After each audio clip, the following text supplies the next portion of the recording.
Bueno, buenos días con todos y con todas. Muchísimas gracias por acompañarnos a la presentación de este número de la revista Sarance número 54, que también coincide con los 50 años de la revista Sarance. El 31 de octubre de 1975 se publicó el primer número de la revista Sarance como parte del proyecto científico y cultural del Instituto Tabaleño de Antropología. La revista nació en un momento fundacional en el que el instituto se afirmaba como un espacio de pensamiento, pero con una disposición mucho más amplia a las maneras de hacer investigación y cultura en el Ecuador.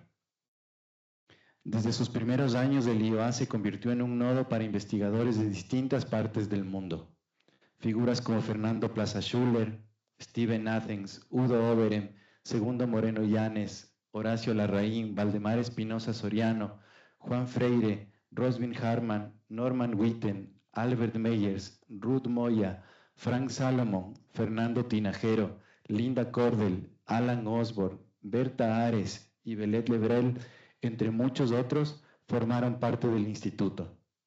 Ellos no solo fueron investigadores y formaron investigaciones aquí desde Otavalo, sino que también transformaron este lugar en una base de operaciones para unas ciencias sociales críticas, comprometidas y atentas a las dinámicas culturales profundas. La revista Sarance en ese contexto fue pensada como una plataforma para articular y difundir esos trabajos y como un canal de diálogo entre disciplinas como la antropología, la historia, la etnomusicología, la filosofía y la arqueología. Ese primer número de 1975 recogió textos fundacionales como la ponencia del IOA en la primera reunión andina de antropología celebrada en La Paz. Marcó una propuesta metodológica en los estudios antropológicos y arqueológicos en los países que pertenecen a la zona andina. En ese número se pusieron en debate conceptos centrales como Sierra Norte, macro y microcultura, así como las nociones de horizontalidad y verticalidad. Permitieron problematizar no solo los enfoques de la antropología y la arqueología, sino también las formas en que hasta entonces las políticas culturales de nuestros países entendían y muchas veces restringían el sentido de la investigación. El segundo número se abrió a colaboraciones internacionales en sintonía con el impulso que el Instituto dio a su programa de becarios y estancias, acogiendo nuevas voces que enriquecieron el diálogo desde perspectivas comparadas y transnacionales. Entre los hitos de Sarance queremos destacar que en 1977, apenas 2 años después de la creación de la revista, se publicó un número dedicado a debatir la política cultural del Ecuador. En aquella edición recibió figuras fundamentales del pensamiento y la política nacional como Rodrigo Borja, Osvaldo Hurtado, Plutarco Cisneros, Hernán Rodríguez Castelo, Hernán Malo, Fernando Dobronsky y Simón Espinosa. El tema que abordaron fue la necesidad de una política cultural nacional, que continúa siendo una tarea pendiente en nuestro país. Ese número hizo de la revista un espacio para intervenir en debates públicos con profundidad crítica y pluralidad de voces. A lo largo de sus 50 años y 54 ediciones, Sarance ha mantenido una línea editorial exigente, rigurosa y ética. La revista ha sido capaz de reinventarse. En los últimos años, especialmente en sus 10 ediciones más recientes, Sarance ha asumido una apuesta clara por interrogar las problemáticas del presente desde una mirada crítica, situada y colectiva. Nos hemos preguntado, ¿qué papel pueden desempeñar hoy las ciencias sociales?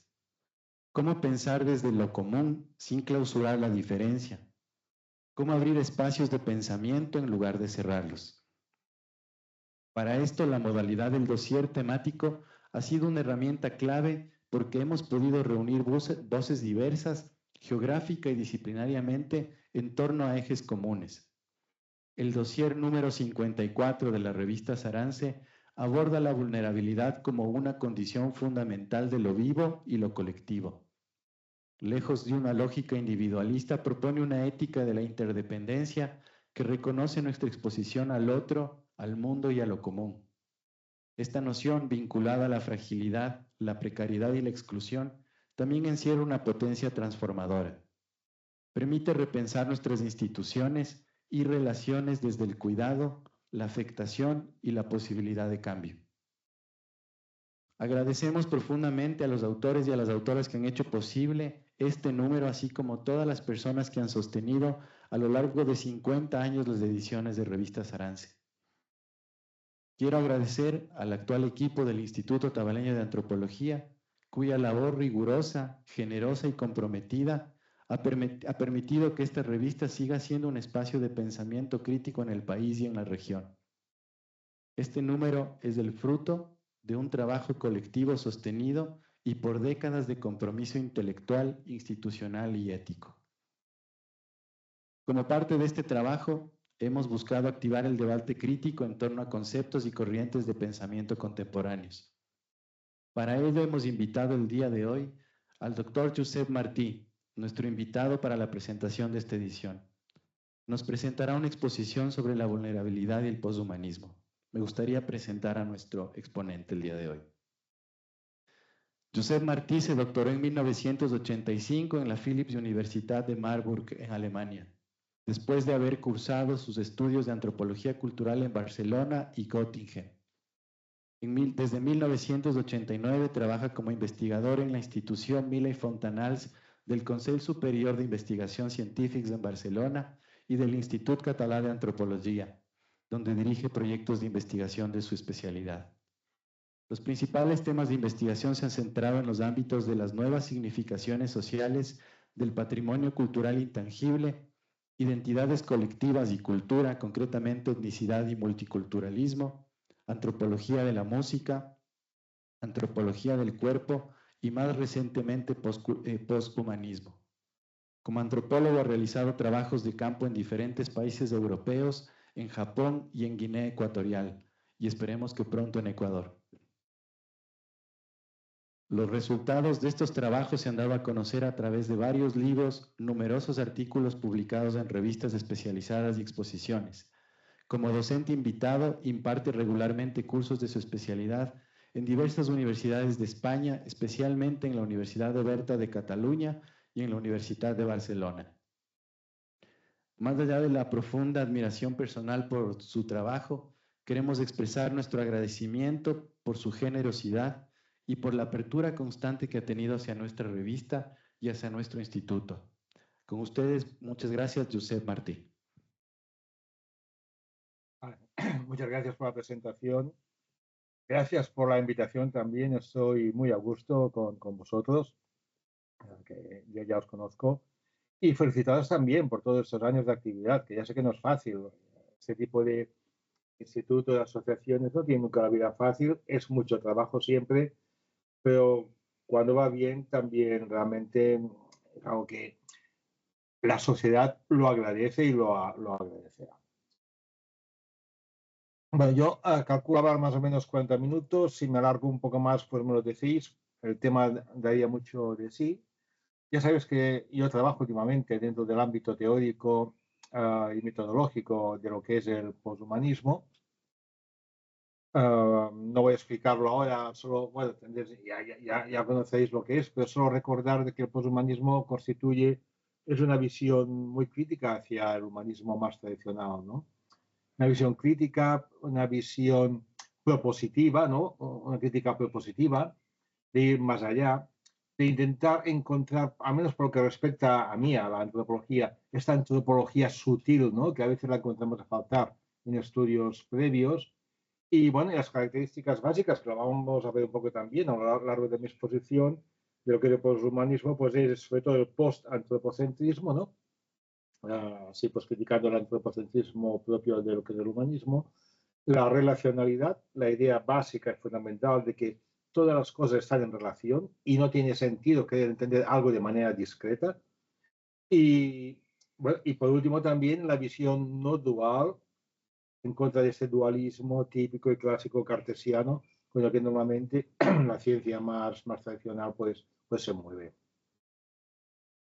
Pues vamos a ver.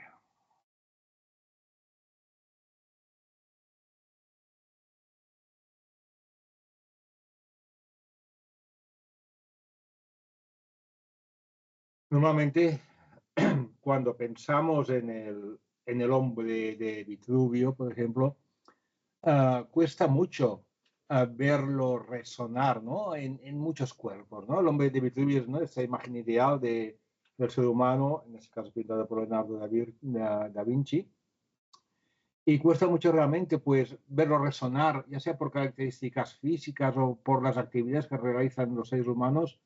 ah, Vemos una gran diferencia, ¿no?, entre este modelo ideal de hombre y lo que es la realidad. Pensamos que conceptos como humano o individuo, que tal como se entienden en el humanismo, son normativos, ¿verdad? Y entonces, y de ahí que también sirva como esos conceptos mismos como instrumentos y en prácticas de exclusión y discriminación. El poshumanismo se interesa por estas disparidades, ¿no?, por las disparidades entre esta imagen abstracta y sus actualizaciones en la vida real.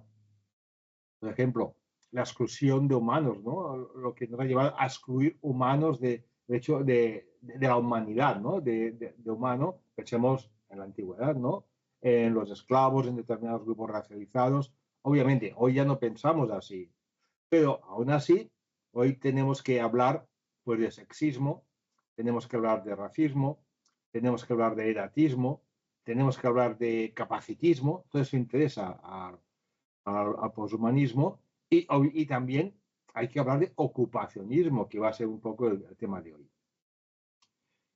Para empezar, fue ya hace algunos años, en el 2021, que en mi instituto de investigación teníamos que realizar un plan estratégico, esas cosas burocráticas que hay que hacerlas en vista al futuro, ¿no?, de lo que tiene que ser el trabajo de un centro.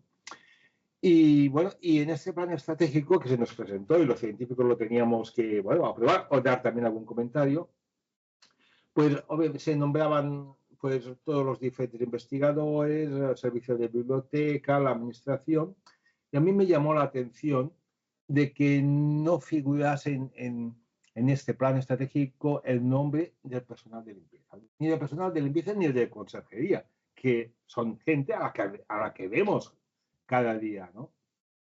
Hice una propuesta de que quizá mejor incluirlos también en lo que era este plan estratégico, y bueno, la propuesta pues no fue tenida en cuenta, pero eso es solo para empezar con el tema, porque es un hecho, ¿no?, que acontece en este ámbito, el hecho de que se invisibilice, ¿no?, que se invisibilice a estas trabajadoras. Incluso, no sé, en mi institución, por ejemplo, bueno, pues falta personal. Entonces, el personal científico, pues no tan solo tiene que hacer investigación, también tiene que hacer trabajos, ¿no?, incluso de biblioteca en ocasiones, por lo que se respecta a las publicaciones que trabaja, incluso de administración, pero nunca se le pasaría a nadie por la cabeza hacer también trabajo de limpieza si es que faltase eso, ¿no?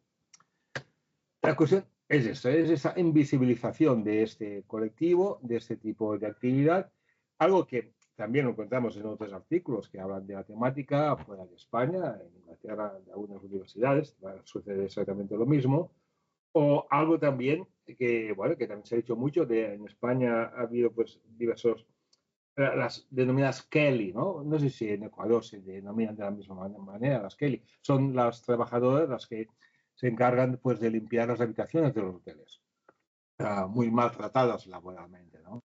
Y también se quejan de esa invisibilización. En uno de estos reportajes cogí un párrafo, ¿no?, que decía, cito literalmente, esto lo decía una limpiadora, ¿eh?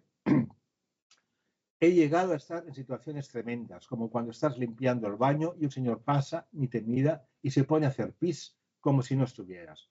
O la pareja que llama pidiendo algo y cuando tocas a la puerta y abres están en pleno lío. Había muchos ejemplos. Hace un par de años, muy poco, quizás 2 años, recuerdo que en un gimnasio de una ciudad española, en Jerez concretamente, una trabajadora de la limpieza fue despedida porque se negaba a limpiar los vestuarios de los hombres mientras los vestuarios estaban ocupados, ¿no? O sea, por parte de la dirección veían completamente normal que la mujer estuviese trabajando ahí, dado que se la invisibilizaba, ¿no? En fin. El poshumanismo es consciente de que hacer teoría es hacer mundo. sea, yo esta charla, esta pequeña charla, la voy a focalizar principalmente en el personal de limpieza, por tanto, en mujeres, ¿no? Y en muchas ocasiones mujeres inmigradas, también lo que es en Cataluña, ¿no? O en España también. Pues el poshumanismo es muy consciente de eso, ¿no? Que hacer teoría es hacer mundo, eso es de Karen Barat, ¿no? Y le interesa, por tanto, cómo los humanos son producidos con fuerzas materiales, con regímenes discursivos y agencias. Sara Ahmed, que la conocéis, nos dice que la vulnerabilidad implica un tipo particular de relación corporal con el mundo. Por lo tanto, indicado que aquí pues hablemos de cuerpo, ¿no? y de vulnerabilidad. Y el poshumanismo ayuda precisamente a penetrar en complejidades, ¿no? Dado que le interesa no tan solo, digamos así metafóricamente, lo que son las palabras, ¿no? Sino también los espacios vacíos que hay entre las palabras, ir más allá de lo que son las palabras. Y la prueba de algodón de los conceptos es su aplicación, ¿no? El hecho de que puedan ser aplicados en la investigación. En ese caso, con los materiales empíricos que recogemos las antropólogas. Deleuze, al que sigo mucho, ¿no? Utilizo muchos conceptos de él, nos decía que una teoría es una caja de herramientas. Una caja de herramientas y la prueba de que sean útiles es que nos sirva en nuestra investigación, que la podamos aplicar directamente. Tengo que decir también, bueno, lo que os voy a decir ahora se basa sobre todo en trabajo de campo. Eso tenía que haberlo dicho también. Claro, el texto es mío, pero no obstante me baso en datos empíricos que me ha ido pasando una antropóloga, Judith Casimiro Ramos, que también es del Instituto Catalán de Antropología. O sea, ella podríamos decir prácticamente que es coautora también de ese texto. Por lo tanto, la metodología que hemos seguido pues, es trabajo de campo y según las teorías poshumanistas, pues lo que nos tocaba era identificar lo que son ensamblajes, lo que son las relaciones, afectos y territorializaciones.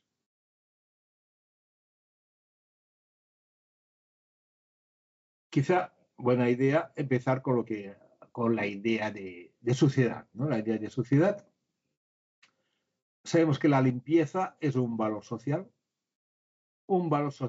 que normalmente lo enmarcamos en la normalidad, pero se puede vivir también con la sociedad, ¿no?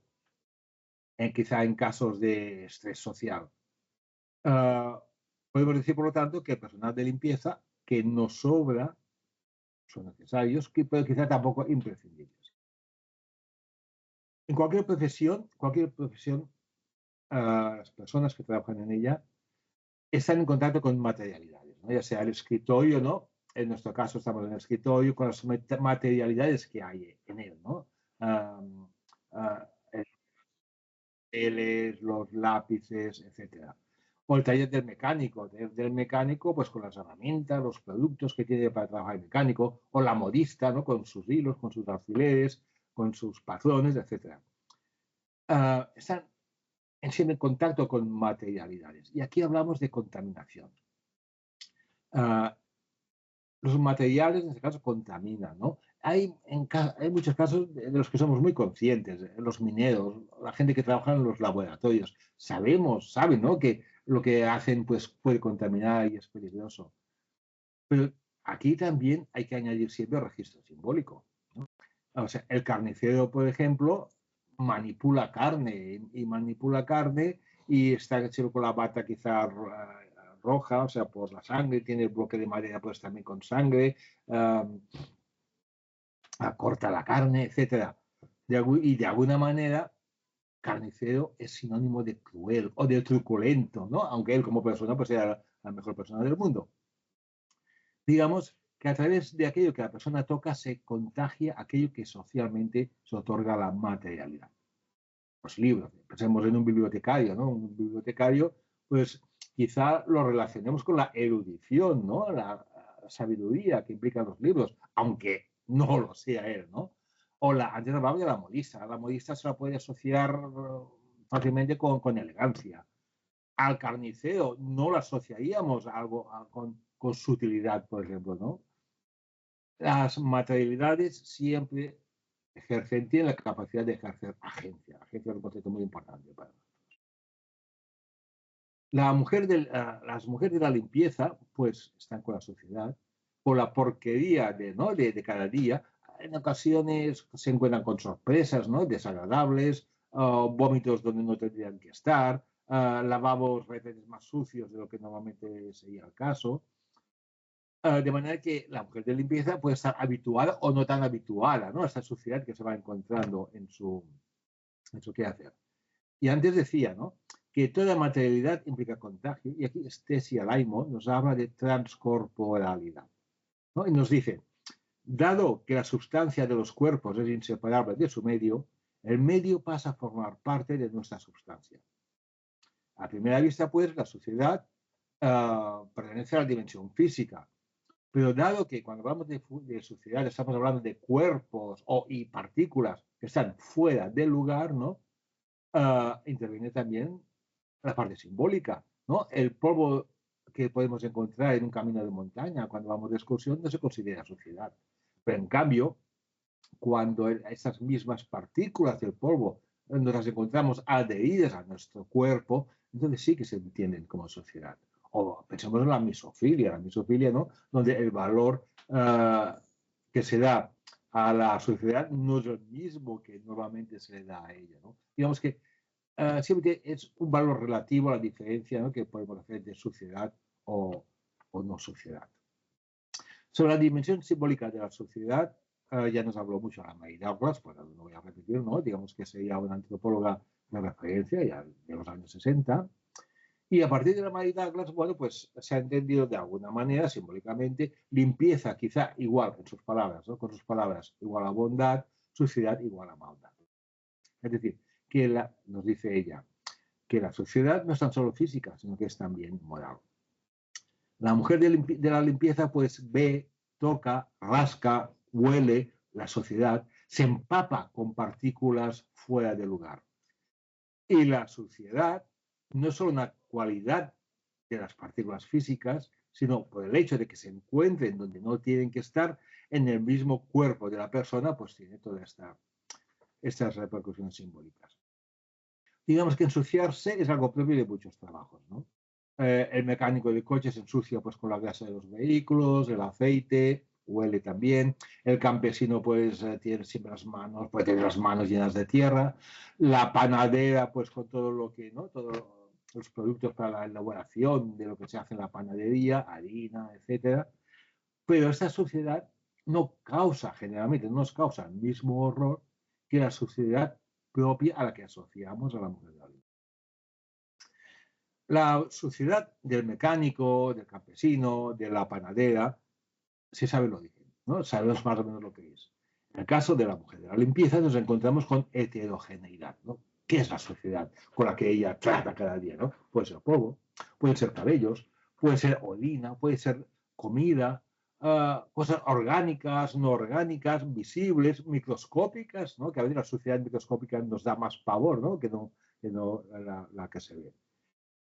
Y bueno, y de esta manera, pues la suciedad de la mujer de la limpieza, pues lleva fácilmente al asco, ¿no? A esta emoción negativa, visceral, ¿no? Que alude a la materialidad, algo que nos repugna. Es aquí cuando hablamos del terror háptico, ¿no? De que algo nos entre en contacto con la piel, igual que los olores, podríamos decir. Por lo tanto, esta aversión hacia la sociedad va más allá del conflicto conceptual, ¿no? De ese estar fuera de lugar. Tiene que ver con la visceralidad, ¿no? Y eso también es muy importante.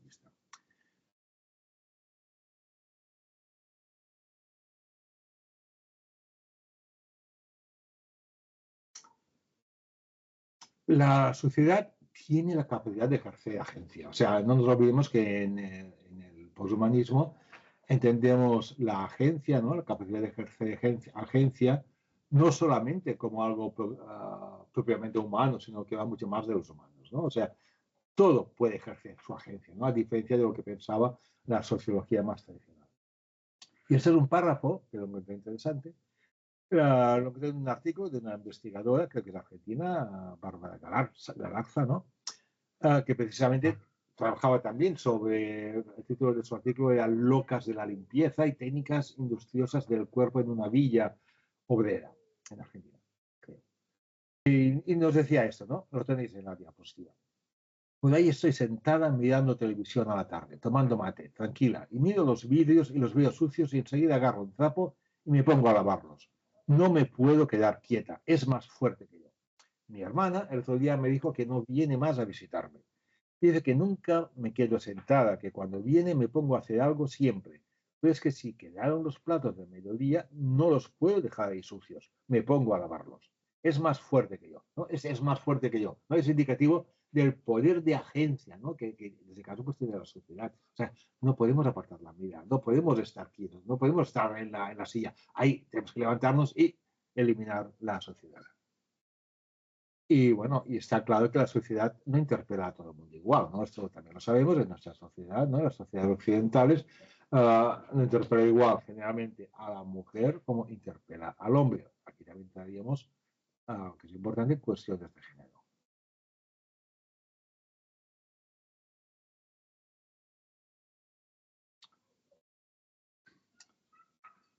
El concepto sucio, suciedad, ha dado lugar también al término dirty work, ¿no? O sea, trabajo sucio, un término que acuñó el sociólogo Everett Hicks ya hace tiempo.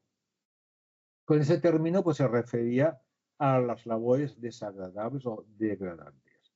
El trabajo bruto, el trabajo sucio, nos dice él, es necesario pero contaminado. Contaminado físicamente, socialmente y moralmente. Y entendemos, dentro de ¿no? de este ámbito conceptual, a las mujeres de la limpieza como dirty workers, ¿no? El trabajo de la limpieza es un trabajo no especializado, y lo digo entre comillas, es un trabajo que la gente cree que todo el mundo puede hacer, un trabajo que se asocia al trabajo doméstico, por lo tanto, al no productivo, ni que normalmente recibe honorarios. En esta diapositiva también tenéis, bueno, esto me hizo gracia, es una película alemana de Zimmermädchen, de Ingo Hatt, que va sobre, bueno, es sobre una Kelly, o sea, una limpiadora de habitaciones de hoteles, ¿no? Qué entusiasmo trabaja, ¿no? Y me hizo gracia cómo terminaba la película, termina con esta frase. Lo mejor de limpiar es que siempre se vuelve a ensuciar, ¿no? Bueno, es una característica también del trabajo de limpieza. Por una parte es un trabajo que siempre se acaba, ¿no? A diferencia del trabajo que puede hacer yo, por ejemplo, una cajera, ¿no? En un supermercado, donde, bueno, es algo que, una cosa sin fin de alguna manera, ¿no? Pero la trabajadora de la limpieza, como un artesano, ve que lo que hace ella llega un momento que ya está limpio, ¿no? Ya está terminado. Que, bueno, es algo que está bien, que es positivo, pero por otra parte, es un trabajo que es efímero, ¿no? Que es una de las características del trabajo de limpieza, que es efímero. Hoy está terminado, mañana tendrá que volver a hacerlo. Y un trabajo repetitivo dentro de las variaciones que puede tener. Esto puede también exasperar al ama de casa, ¿no? La mujer, si la mujer se dedica solo a hacer trabajos en casa, ¿no? Mientras el hombre está fuera. No voy a entrar en ese tema, pero también sería un tema pues, digno de entrar, ¿no? No, pero no voy a hacerlo ahora por tiempo. Bueno, yo uso mucho la idea, el concepto de los ensamblajes, que me va muy bien, ¿no? Para entender este tipo de realidades.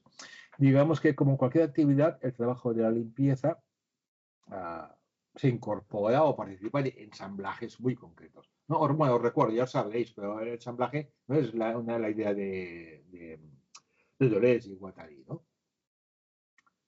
Digamos que para Deleuze el ensamblaje es una multiplicidad rizomática, ¿no? Donde en él encontramos pues, flujos semióticos, materiales, sociales, son heterogéneos, ¿no? O sea, un ensamblaje es un conjunto pues, de diferentes elementos de forma heterogénea, que pueden ser tanto materialidades, cosas físicas, como puede ser una habitación, los muebles, como pueden ser personas, seres humanos, animales, ideas, ¿no? Por ejemplo, yo pongo muchas veces el ejemplo del aula. El aula, en un momento dado, en un evento dado, se puede constituir, es un ensamblaje, ¿no? Tenemos la materialidad, ¿no? Que son las cuatro paredes, tenemos la gente, el profesorado, que sí, alumnos, tenemos lo que se hace ahí, la actividad, la temperatura que reina, ¿no? Todo eso forma el ensamblaje. Los afectos, ¿no? que circulan dentro de este ensamblaje.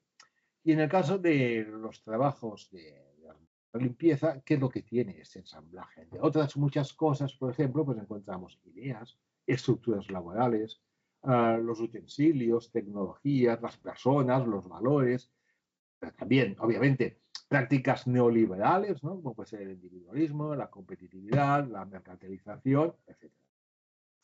Y en los ensamblajes, y en ese ensamblaje en concreto, se producen procesos de subjetivación, ¿no? De ahí el interés para nosotros. Digamos que el individuo, o estas mujeres, se reconocen como sujeto y agente en el mundo en estos ensamblajes. Cuando hablamos de este tipo de ensamblajes, se trata de ensamblajes molares, o sea, de líneas de segmentación rígida. Recordemos, ¿no?, que Deleuze entendía por segmentación este principio estructurador fundamental que contribuye a la organización de la vida social e individual de todos los humanos, ¿no? Son estas cajitas, ¿no?, en las que nos movemos y somos animales segmentarios, decía él. Y hay dos tipos de segmentación que para nosotros, para nuestro análisis es importante: la segmentación molar, ¿no?, y la molecular. La molar es la rígida y la molecular no tiene nada que ver con la molécula de la biología, ¿no? Puede utilizar el término molecular, que es la blanda o dúctil, ¿no? O sea, de alguna manera las normas, ¿no? Las normas pues son segmentaciones molares, ¿no? Está fijo. Hay las normas, ¿no? La mujer de la limpieza tiene sus normas, por ejemplo. En la molecular, en cambio, lo que encontramos son estas líneas de fuga, estas estrategias a veces para escapar, ¿no?, de lo que se considera la norma, etcétera. Lo interesante de los ensamblajes para nosotros, investigadoras, es que se produce la disolución de estructura y agencia, ¿no? Tenéis presente de que en las ciencias sociales, la antropología, la sociología, por ejemplo, siempre hay esa controversia que viene antes, que si la estructura o la agencia, ¿no? La sociedad o el individuo. En un ensamblaje ahí se funde, se disuelven, ¿no?, esos dos polos. Y esto se traduce como una experiencia no consciente de intensidad, un momento de un potencial aún no estructurado.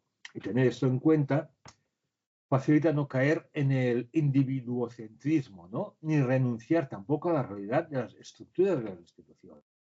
¿Para qué nos hacemos? Y las estructuras se expresan en individuos en la forma de deseos. Y bueno, recordemos también, ¿no?, que los ensamblajes son impensables sin los afectos, ¿no? La noción de afecto es importantísima, ¿no?, también para el poshumanismo y para el tipo de investigación que hacemos. Pues queréis, puedo ampliar un poco más sobre conceptos, o si no lo tenéis claro. Pero claro, cuando hablamos de afecto, recordemos que no nos referimos a la idea que tiene la psicología cuando habla de emociones, ¿no? Nos basamos en la idea de Spinoza de afecto, ¿no? El hecho de afectar, ¿no? Es como agencia. Hay personas que utilizan afecto casi o como sinónimo de agencia en sentido sociológico. Y eso también es importante para entender lo que es de la actividad de la mujer de la limpieza, ¿no? Porque recordemos que, no sé, los afectos es aquello que vamos sintiendo a lo largo del día, ¿no? Ya sea en el trabajo o no en el trabajo. Y posee dos características básicas. Una es su valencia, agradable o desagradable. Muy básico, ¿no? Es como Spinoza, ¿no? Decía, o bueno o malo, ¿no? Por ejemplo, el hecho de sentir el sol en la piel, ¿no? Un efecto que es agradable, posiblemente si estamos en invierno, ¿no? O un dolor de estómago, esto es desagradable, siempre va a ser desagradable. Y también otra característica es el arousal, ¿no? El hecho de que mediante los afectos estamos pues, o calmados o excitados. Es decir, esto lo decía Spinoza también, hay un incremento o una disminución de la energía, ¿no? Recibimos una buena noticia, lo que sea, ¿no? Que se ha terminado la guerra en Ucrania, ¿no? Vale, pues esto representa un incremento, ¿no? Yo me siento, ¿no? O sea, me siento bien cuando yo recibo esta noticia. O lo contrario, ¿no? Empieza la guerra Irán-Israel. Es lo contrario, ¿no? Sería la mala noticia. Y aquí, pues, mi cuerpo experimenta una disminución de energía, ¿no? A no ser que no tenga acciones en los armamentos, ¿no?, mundiales, que no las tengo. En fin, tener claro los ensamblajes es interesante también para conocer la realidad, ¿no?, de que estamos ahora elucidando un poquito. porque podemos ver diferencias. Aquí lo tenéis en la diapositiva. Básicamente, vamos a ver, podemos distinguir entre tres ensamblajes, podríamos poner más cosas, ¿eh? Pero tres ensamblajes básicos, ¿no? Uno sería la criada, entre comillas, ¿no? Que no sé cómo lo denomináis en Ecuador. En España, la criada, hoy día no se habla de criada, la gente que hace de criada todavía, no servicio doméstico, sería que no es de que yo trabajo, pero forma un ensamblaje también. Como también forma un ensamblaje la mujer de hacer faenas, tampoco sé cómo decir exactamente aquí en Ecuador, que bueno, que es la mujer pues contratada o sin contrato, pues te va a hacer trabajos, va a hacer trabajos de limpieza en los casos particulares, ¿no? Y hay otro ensamblaje que es el que yo trato, también con esta investigadora con la que trabajo, con Judith Casimiro, que es la trabajadora de la limpieza. Es decir, aquella trabajadora que mantiene una relación laboral. Son tres ensamblajes diferentes. Ahora, el problema es cuando se entrecruzan esos ensamblajes, ¿no? Y esto es caso de, ofrece muchos casos de conflicto y de problemas para los trabajadores de la limpieza. Es decir, cuando de alguna manera u otra se las entienden como casi como perteneciendo al ensamblaje de la criada o de la mujer de la limpieza sin relación laboral. Ellas siempre se quejan de esto. Pensemos, por ejemplo, en el caso pues, de las criadas, ¿no? Pensemos, digo criadas siempre entre comillas, que se entienda bien. Es algo que también ha sido estudiado por la sociología. O sea, pensemos que el servicio doméstico en España, la criada entre comillas, no se reconocía como actividad laboral hasta hace muy pocos años, o sea, hasta los años 70 quizá, ¿no? O sea, se mantenían relaciones casi feudales, ¿no? Con la familia que la tenía en casa, ¿no? Y hay un investigador, creo que es de Taiwán, Perchialan, que nos habla de diferentes rasgos propios de este ensamblaje de lo que es el servicio doméstico, que es el maternalismo, el personalismo y la jerarquía distante, ¿no? El maternalismo o paternalismo también, que sería más o menos esta relación que también encontraríamos en la Edad Media, ¿no? El señor feudal, ¿no? Con los campesinos, que bueno, es paternalista, ¿no? Siempre, pero siempre, bueno, dejar bien claro esta relación que va de arriba hacia abajo. La jerarquía distante es, obviamente, cuando se mantiene claramente, o sea, yo soy el amo, ¿no? De alguna manera, y tú eres la trabajadora. Y lo contrario sería personalismo, que es cuando se intenta rehuir de esta jerarquía distante y se intima e intenta intimar también con la persona, aunque no siempre con buenos resultados. Bueno, pues el problema que hay en el caso de las mujeres de la limpieza es de que estos otros ensamblajes, que no tendrían que ser los suyos, pueden llegar a distorsionar también una mera relación laboral. Es decir, quizá pueden aparecer las mujeres de la limpieza, pero ya deberían de estar totalmente ausentes en lo que son las trabajadoras de la limpieza con relación laboral. En nuestro caso, aquello que encontramos es una segmentación dura, dual, esta separación entre trabajadores y las personas para las que trabajan.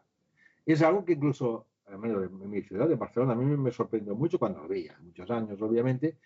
Hay edificios en la parte, digamos, más bienestante de la ciudad, en la que tienen dos entradas, dos puertas en la calle, ¿no? Una para los residentes en los pisos y otra para el servicio.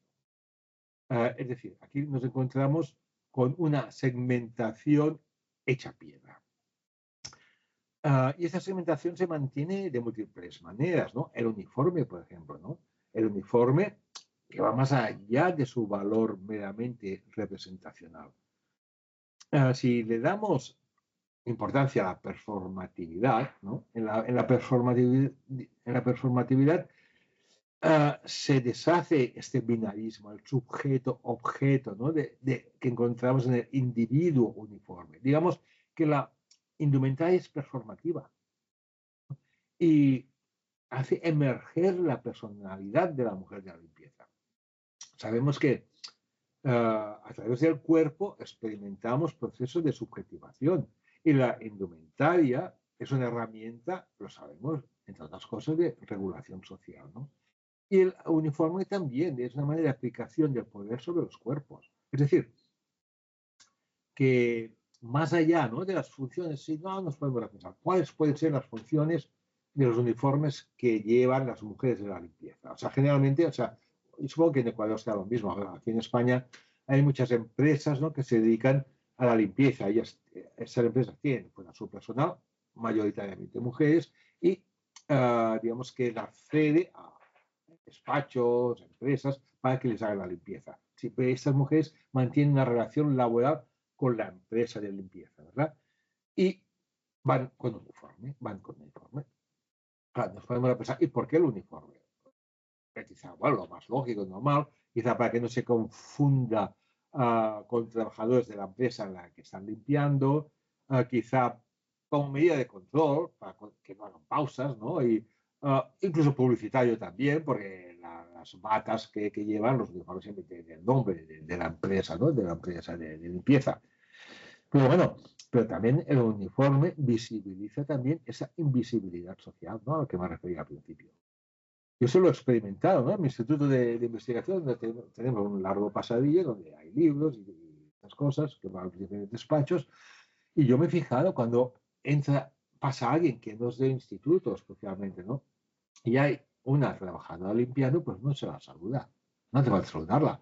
Sabiendo el uniforme, se entiende que está haciendo eso, no se la saluda, ¿no? Mientras que sí se saluda a alguien con que se entrecruza, ¿no?, aunque no se conozcan, ¿no? Es lo mismo que en las casas particulares, generalmente, no se presentan las criadas, y lo digo en comillas siempre, a las visitas, ¿no? Llega una visita, la criada no se la presenta, se le hace hacer cosas, pero no se mira, este es mi servicio doméstico, ¿verdad? No, no se los presentan.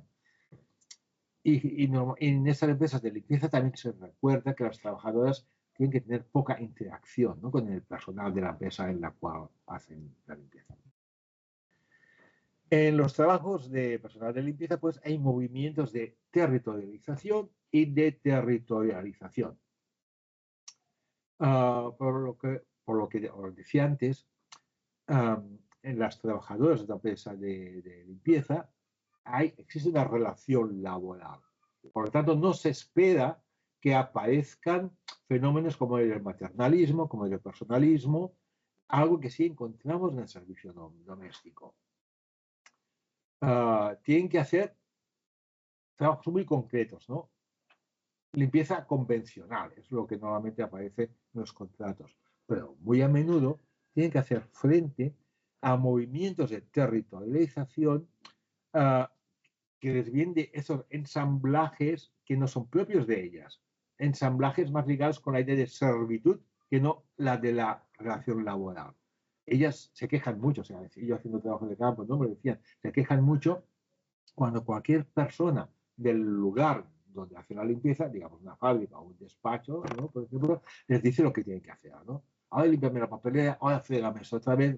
Esto es algo que no soportan, porque es algo que no esperan que se les diga, ¿no? O no se les tiene que decir. Es decir, a ellas les indigna que cualquier persona se crea con el derecho de decirle cómo tiene que hacer el trabajo. Una de estas personas, ¿no?, que nos pasa la información, al final dejó el trabajo de la limpieza en la empresa en la que trabajaba, ¿no?, debido a este entrecruzamiento de ensamblajes. Cito literalmente algo que nos dijo.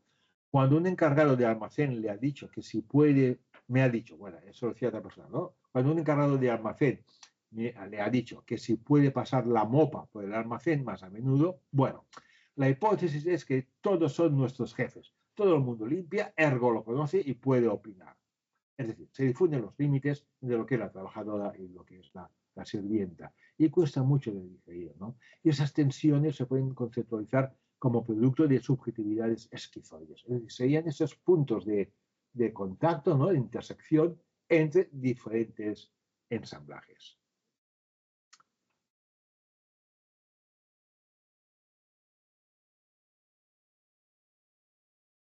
A mí me gusta mucho el concepto de flujo porque también nos permite entender las cosas, bueno, de una cierta manera, ¿no? Es muy típico del poshumanismo. Digamos que la mujer de la limpieza, ella trabaja en su atmósfera, ¿no? La atmósfera también es un término que utilizamos, es un concepto que nos sirve mucho también, ¿no? Por ejemplo, uno de los casos de las principales informantes, ¿no?, que teníamos, trabaja en una guardería, ¿no? Patricia trabaja en una guardería y bueno, cuando ella hace las labores de limpieza, obviamente la guardería no tiene, los niños ya se han ido para casa y está vacía, por lo tanto la atmósfera es completamente diferente. Y aquello que marcará la atmósfera es precisamente el flujo de trabajo, su flujo de trabajo. El concepto de flujo implica espacialidad, implica temporalidad, implica materialidad. Y es propio del marco teórico del poshumanismo. Es decir, cualquiera de las actividades de la mujer de la limpieza que realiza cada día se puede entender como un flujo. Desde que inicia su trabajo hasta que lo termina. El cuerpo de la mujer resuena, ¿no?, con un suelo brillante, ¿no?, después de haberlo fregado. Aquí hablamos de resonancia, concepto de Rosa, ¿no?, de resonancia, que implica un juego entre el cuerpo y los elementos del registro emocional, cognitivo, sensorial o afectivo también. En el flujo intervienen diferentes elementos, ideas, qué es lo que se propone hacer la mujer de la limpieza, sus predisposiciones corporales y anímicas, las materialidades, ¿no?, con qué herramientas trabaja, ¿no?, qué productos utiliza, qué suciedad se encuentra. El cuerpo de la persona, el cuerpo de la mujer, resuena, ¿no?, en el sentido de Rosa, resuena con todos esos elementos. Ha de ir midiendo el tiempo de cada actividad, resuena con los instrumentos de limpieza, que son verdaderas prótesis de su cuerpo, ¿no?, con los productos de limpieza, con la suciedad, las potencialidades de su cuerpo, recordemos lo que decíamos antes de los afectos, ¿no? Las potencialidades de su cuerpo aumentan con estos elementos, o disminuyen quizá, dependiendo de qué, ¿no? Hay elementos no humanos, productos de limpieza, el polvo, la suciedad, pasan a formar parte transcorporalmente, como diría Steinman, ¿no?, de la sustancia de la limpiadora. A la mujer de la limpieza empuja la mopa, escorre la fregona. Bueno, no sé si en Ecuador se utiliza la fregona, el concepto se conoce, lo que es la fregona para fregar. Es algo muy español, es la bayeta con un palo, ¿no?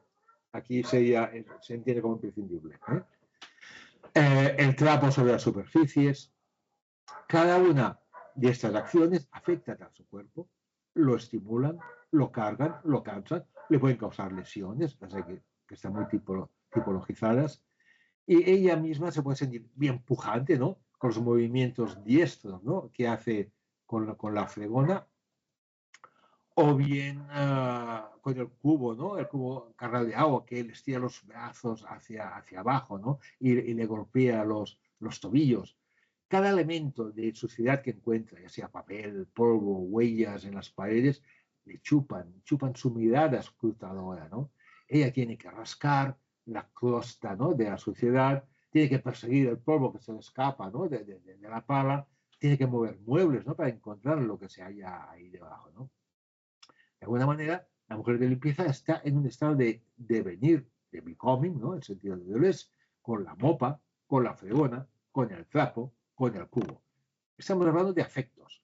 Un afecto implica un cambio de estado de un ente. Por lo tanto, aquí siempre hablamos de becoming, ¿no?, de devenir. Digamos que en los eventos el sujeto no es fijo. Como manera de ser, es quizá un verbo más que un sustantivo, ¿no? Y bueno, y cuando Patricia, como se llama esta mujer, ¿no?, limpia la guardería, pues no siempre encuentra el espacio en el mismo estado, ¿no? Encuentra esto, huellas en las paredes, objetos bajo los armarios, bolitas de polispán, ¿no?, este material con el que a veces juegan, ¿no?, los críos haciendo manualidades. En ocasiones la brigada de operarios ha hecho pues obras en la guardería y lo ha dejado todo otra vez sucio.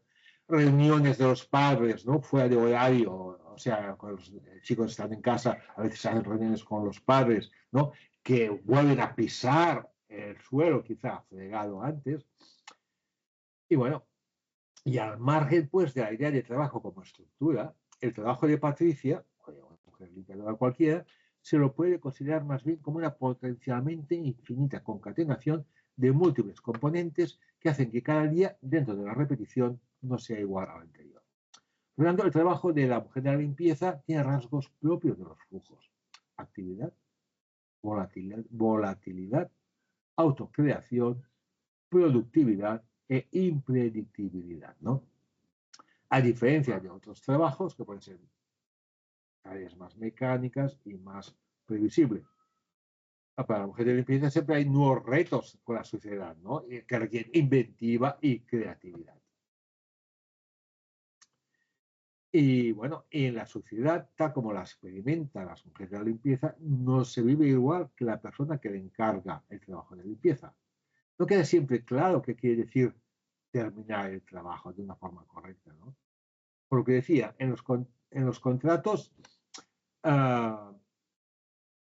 dimensión molar, se habla de limpieza convencional. Pero entre esto, ¿no? Entre lo que el cliente o la encargada y la mujer de limpieza entienden por trabajo realizado, por intersticios alienantes, siempre encontramos intersticios, ¿no? Que son alienantes. No todo el mundo coincide con la idea de trabajo realizado. Es decir, encontramos siempre pequeños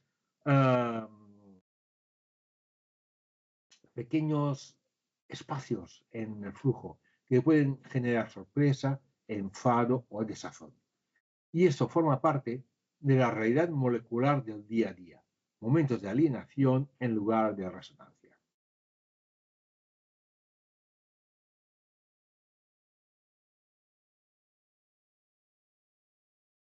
Bueno, por lo tanto, decía, voy a intentar ir un poco más rápido porque si no se me va a acabar el tiempo, me parece.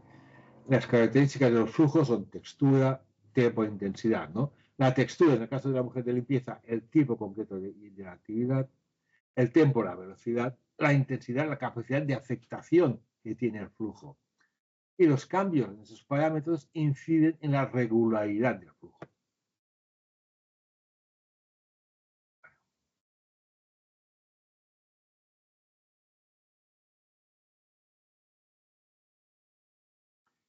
Hay algo que me interesa particularmente, y quizá voy a saltar este punto, que es el de las micropolíticas. En la modalidad estructural de los ensamblajes, a nivel molecular, se producen movimientos de poder en resistencia. Son las micropolíticas. Es decir, las micropolíticas son relaciones de poder en pequeñas unidades de acción entre actores específicos. Antes lo decía también, una de las características de la molecularidad es la producción de líneas de fuga, ¿no? Que van en contra de la estabilidad de la molaridad. Y aquí eso nos hace hablar de las micropolíticas, ¿no? Tanto para fortalecer las estructuras de segmentación rígida de los ensamblajes como para contrarrestarlas. Cuando hablamos de neoliberalismo, en ocasiones lo referimos a la macropolítica. Pero actitudes neoliberales conforman también la molecularidad en la sociedad, por ejemplo, en las micropolíticas. La resistencia se produce precisamente en la confrontación entre afectos moleculares y fuerzas molares. Ejemplos, vamos a ver, de esas micropolíticas. La mujer está fregando el suelo, eso lo he visto yo también, lo habéis visto también vosotras muchas veces, ¿no? Lo he visto en mi propio centro. La mujer está fregando el suelo y pasa alguien y lo pisa. Está húmedo, está mojado, pero alguien lo pisa, ¿no? Se espera que vuelva a pasar la bayeta. O sea, con esto se refuerzan estructuras molares que infravaloran las labores de limpieza. No imaginémonos que esta persona que pisa el suelo va a hacer fotocopias. Y estaba haciendo fotocopias. Imaginémonos que va una persona, le coge las fotocopias y se las rompe. Eso está loca esta persona, diríamos. Bueno, pues lo que hace la persona pisando el suelo fregado, ¿no? Es exactamente lo mismo. Y obviamente, pisar el suelo acabado de fregar afecta a la mujer, ¿no? Ya empieza. Y este afecto genera un sentimiento. Recordemos que distinguimos, ¿no?, entre afecto, sentimiento y emociones. Pero este afecto genera un sentimiento de indignación, impotencia, frustración. No puede exteriorizarlo quizá en forma de emociones, ¿no? Porque está condicionada por las estructuras, ¿no? Por la rigidez, ¿no? De esta segmentación molar, ¿no? Del ensamblaje. Algo que me dijo Patricia. Dijo, los martes las profesoras suelen hacer claustro en la guardería. Un día de estos se reunieron en la sala de acogida. Justo al lado de esta sala está la clase de los bebés que yo acababa de fregar y cerrar. La directora salió de la reunión y entró a la clase de los bebés. Cuando se dio cuenta de que el suelo estaba mojado, dijo, ¡ay! El suelo estaba mojado. Yo me hice la loca. Dice, como si la cosa no fuera conmigo. Y ella me lo repitió. Patricia, he pisado el suelo. Tendrás que volver a pasar la fregona. Pues yo me hice la loca, ¿no? Es sintomático, ¿no? Es sintomático de estos afectos negativos, del hecho de que le pisen el suelo, la conciencia de relación, ¿no? Que esta mujer de la limpieza, Patricia, entiende con su trabajo, que una persona que no es la encargada, ¿no? Que no es su encargada, le diga qué es lo que tiene que hacer, volver a fregar, el deseo de controlar una situación que le afecta negativamente y hacerse la loca es la única salida, es decir, una micropolítica para huir del choque con las estructuras. Una línea de fuga para evitar la disyuntiva del choque o agachar la cabeza y volver a fregar. Las micropolíticas hacen acto de aparición en muchos momentos. O sea, pisar un suelo recién fregado, eso son micropolíticas también, ¿no? Aunque la gente no sea consciente, ¿no? Si yo piso el suelo recién fregado, estoy haciendo micropolíticas que de alguna manera fortalecen la segmentación rígida del ensamblaje, ¿no? De infravaloración de lo que es el trabajo de la limpieza. El menosprecio, el hecho de no saludar. Antes lo decía, que muchas veces a la persona de la limpieza no se lo ve con la bata y no se lo saluda, como si se puede saludar a otras personas. Bueno, es que sabemos que el menosprecio tiene una marcada capacidad micropolítica. Sirve para articular, para mantener jerarquías, estatus, rango, ¿no? Y también, bueno, y también, como podemos entender incluso como micropolíticas también, el hecho de que a las mujeres de la limpieza, por norma, pasa muchas veces, se les vete hacer determinadas labores. Por ejemplo, no se les permite desatascar la aspiradora, ¿no? Eso tiene que hacerlo un especialista. O limpiar los cristales, tampoco, eso tiene que hacerlo un especialista. O lo que ellos dicen la limpieza de altura, ¿no? O sea, lo que es quizás las luces del techo, persianas, etc. Todo esto lo hacen hombres, generalmente, y cobran más, ¿no? Y Patricia, ¿no? Dice, cito literalmente, nosotras tenemos prohibido, por ejemplo, limpiar cristales con el aragán o hacer limpieza de alturas como luces fluorescentes o lámparas colgantes, decapados del suelo, etc. Este tipo de limpieza está destinada a especialistas, se llama así, especialistas, que lo decía un poco con sorna. Siempre tíos y cobran más. En estos casos, creo que la prohibición se debe al propósito de la empresa a cobrar trabajos extraordinarios y fuera de lo convencional a la firma que la contrata. Pese a ello, esto la gente no lo acaba de entender o saber. En la guardería, las lámparas colgantes son trabajo de los especialistas. Así me lo dijo a mí mi encargada, ¿no?, de su empresa. Pero, no obstante, tenemos que hacerlas nosotras. Porque los especialistas, cuando vienen a hacer los cristales, nunca los hacen. Y entonces las profesoras de la guardería se quejan a nosotras.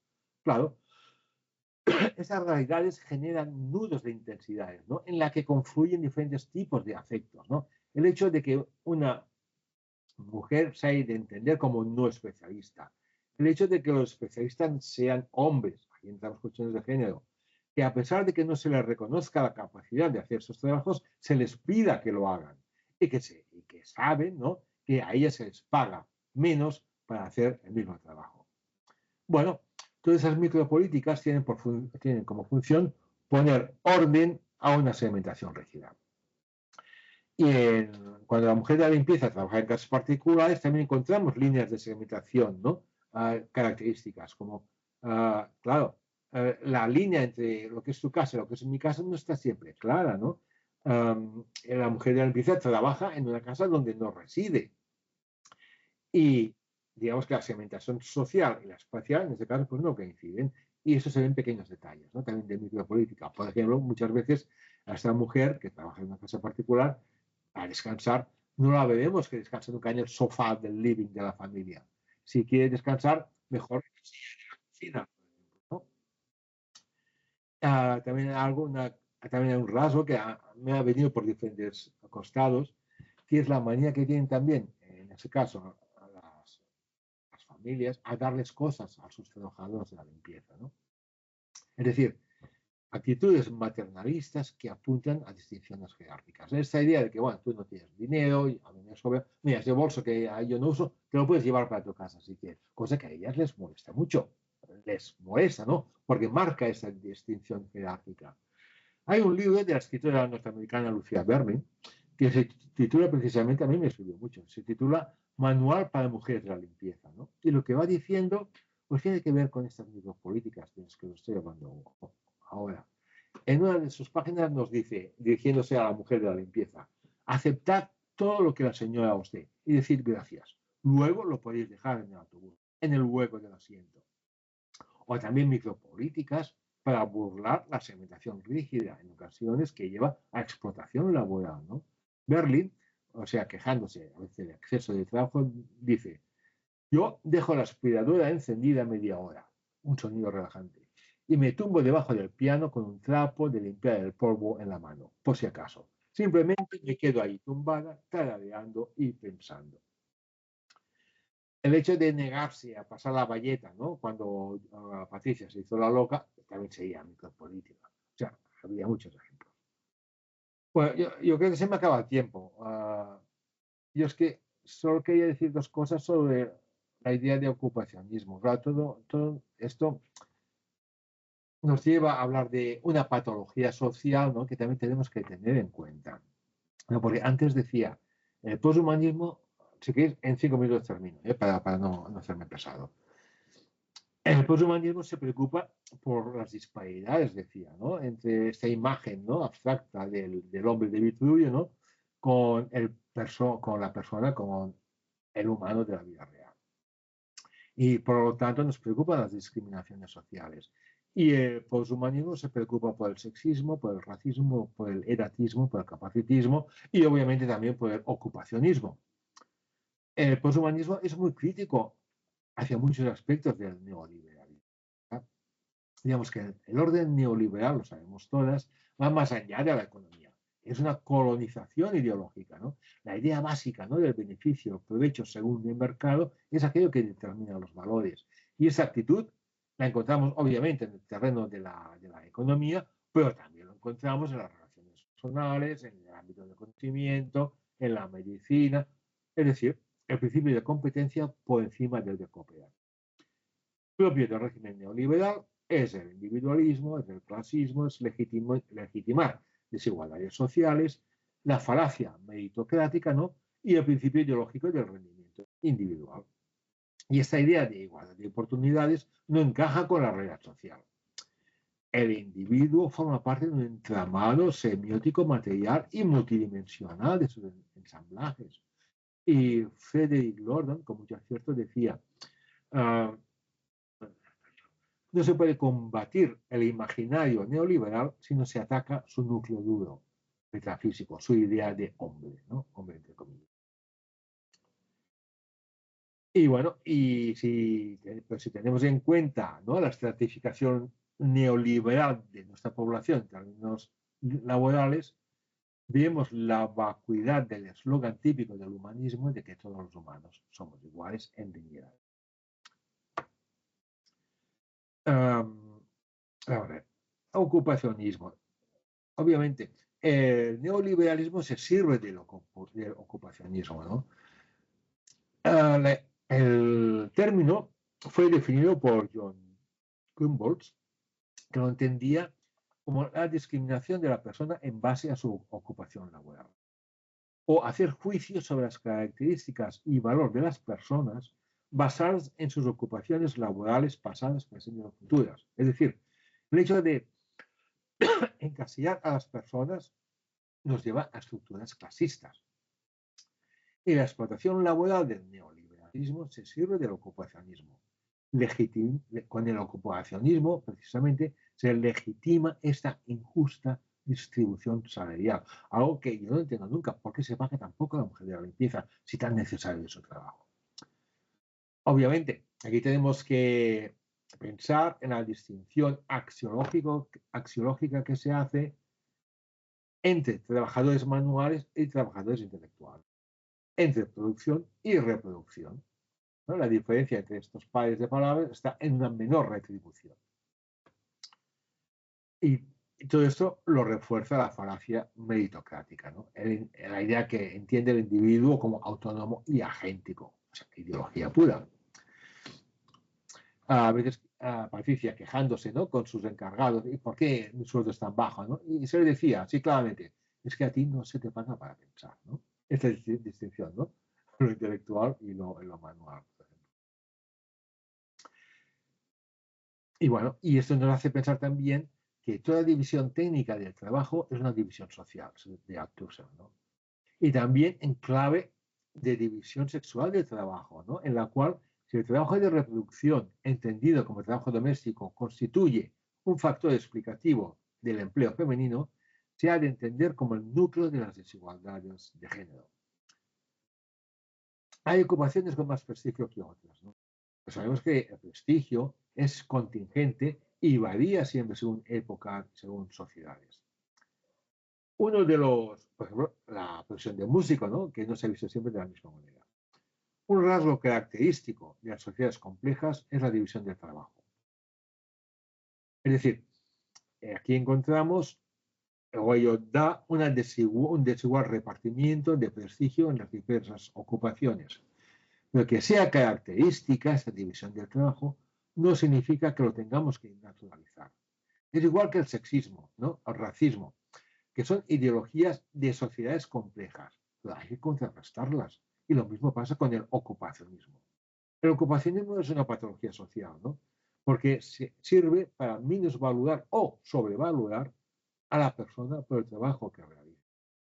Es decir, si yo, por ejemplo, me siento superior en un grupo de mujeres, o me siento superior en un grupo de negros, o me siento superior en un grupo de indigentes, o me siento superior por ser académico, ¿no?, en un grupo de otro tipo de trabajadores, estoy pecando de sexismo, estoy pecando de racismo, estoy pecando de clasismo, estoy pecando de ocupacionismo. Bueno, se otorga valor a la limpieza. Y antes decían, bueno, sabemos que su mantenimiento es socialmente necesario, ¿no? Pero curiosamente, gracias al ocupacionismo, entre comillas, pues la retribución es mínima, ¿no?, a esas trabajadoras.